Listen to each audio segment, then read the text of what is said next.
So how do you see it ending, itong issue na to? Saan mo nakikita? I see it even now that what will be the Soji bill will be nothing. Pero at the end of the day, bakla pa rin tayo lahat. Walang pagbabago. Sabi ko nga, kung sabi ko na ng bakla, gilingin mo man yan, baklang hamburger. Eh, ulitin ko, gayatin mo man yan ng maliliit, ang labas niyan, baklang langgunisa, di ba? May bago ba? Huwag tayo mag-ambisyon, huwag tayo mag-ilusyon na tayo ay girl. At the end of the day, minota ko din naman, di ba? Ako sabi ko lahat ng mga bakla, naregalo ako ng back mirror dahil. Lahat ng transgender ng Pilipinas, isa-isa ko silang bibigyan ng back mirror. Silipin nila, sila may tinutubuan na, di ba? Kung tubuan na sila, okay na. Pero hanggat wala, huwag ka mag-ilusyon, di ba? Naawa ko sa silang dinumog ng tao.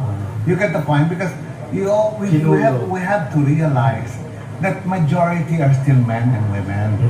And these are traditional people. Sabi ng mga bakla, archaic na daw ako, panggurang na daw ako. But I always say, I admit that I came from old school. My values are conservative. But we have to realize that the world will change. People will come, baby boomers, the new generation, the hippies, the X factor, whatever, population will come. But what one thing will retain is values. Mananatili pa rin ang values ng tao na hindi magbabago. That what is right and what is wrong. Iniiba-iba lang ang pag-category sa mga bakla.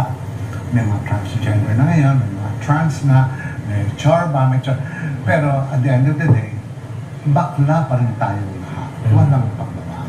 Sabi ko nga, kung sabi ko na ng bakla, gilingin mo man yan, baklang hamburger.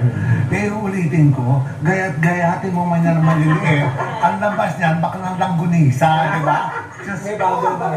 Langgunisa.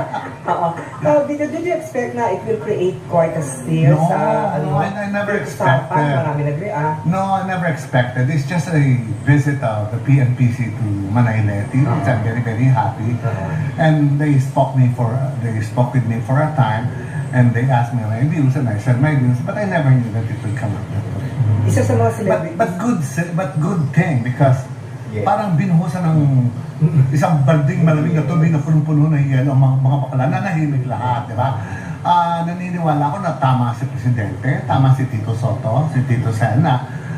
It should be an anti-discrimination for all, not only for a small segment of the society. Hindi ganun, di ba? Si Brother Juba na, bilib na bilib sa'yo. Thank you.